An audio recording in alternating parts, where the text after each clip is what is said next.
अस्सलाम वालेकुम स्टूडेंट्स, कैसे हैं आप? उम्मीद करता हूँ खैरियत से होंगे। इस वीडियो में हम बात करने वाले हैं एक्सरसाइज 9.2 के क्वेश्चन नंबर 2 की।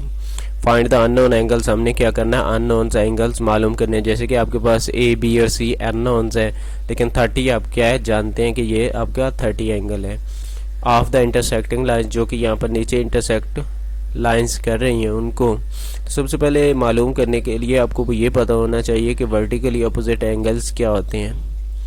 When two lines intersect at a point, वो कहता है कि जब दो लाइंस आपस में क्या कर रही होती है, इंटरसेक्ट कर रही होती है। जैसे कि ये दो लाइंस है और ये वाला पॉइंट्स उनका इंटरसेक्टिंग पॉइंट है, then the opposite angle are formed. तो क्या होता है, अपोजिट एंगल्स बनते हैं। जैसे कि ए का अपोजिट डी है और सी का अपोजिट बी है, और at the point of intersecting, जो पॉइंट ऑफ इंटरसेक्टिंग है, these angles are called vertically opposite angles. ऐसे एंगल्स क्या कहलाते हैं, वर्टिकली अपोजिट एंगल्स कहलाते हैं।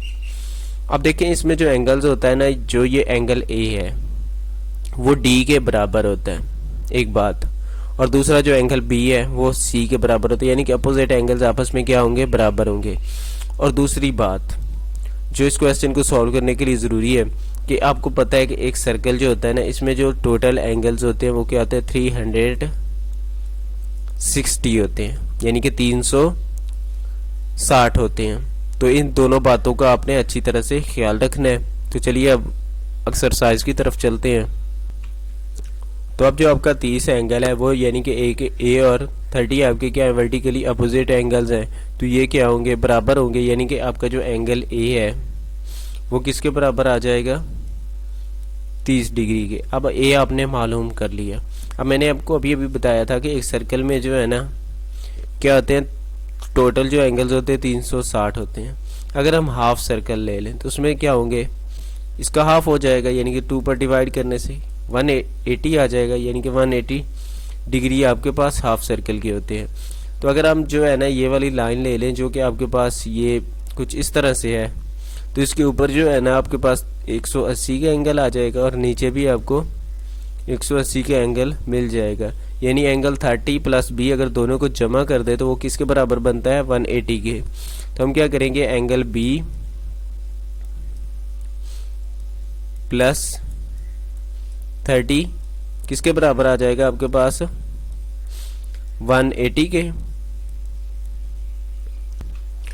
अब ये बी जो है ना इधर प्लस हो रहा है, दूसरी साइड पर जाकर क्या हो जाएगा, माइनस हो जाएगा। तो जो एंगल आपके पास बी है वो आपके पास किसके बराबर आ जाएगा, 180 माइनस 30 के। तो जब हम 180 में से 30 को माइनस करेंगे तो क्या आ जाएगा आपके पास, 150। तो आपके पास जो एंगल बी होगा वो किसके बराबर होगा, 150 डिग्री के। और बी और सी क्या है, आपस में बराबर है। अगर बी और सी आपस में बराबर है तो एंगल जो आपके पास सी होगा वो भी क्या आ जाएगा आपके पास, सॉरी,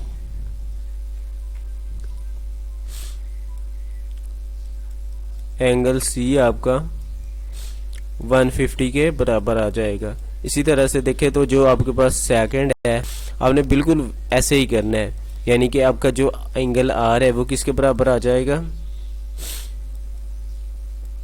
120 के, क्योंकि ये आपस में क्या है, वर्टिकली अपोजिट एंगल्स हैं।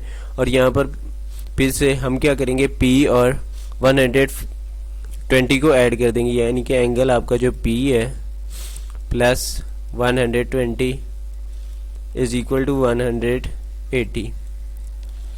अब ये 120 दूसरी साइड पर जाकर क्या हो जाएगा, माइनस हो जाएगा, सब्ट्रैक्ट हो जाएगा। जब सब्ट्रैक्ट करेंगे तो आपके पास देखें ये 60 डिग्री। तो एंगल जो आपका पी होगा वो क्या होगा, 60 हो जाएगा। अगर पी 60 है तो इसके बाद क्यू भी क्या होगा, फिर 60 होगा, क्योंकि पी और क्यू आपस में क्या है, इक्वल है। तो इसलिए ये भी, सॉरी, यहाँ पर क्यू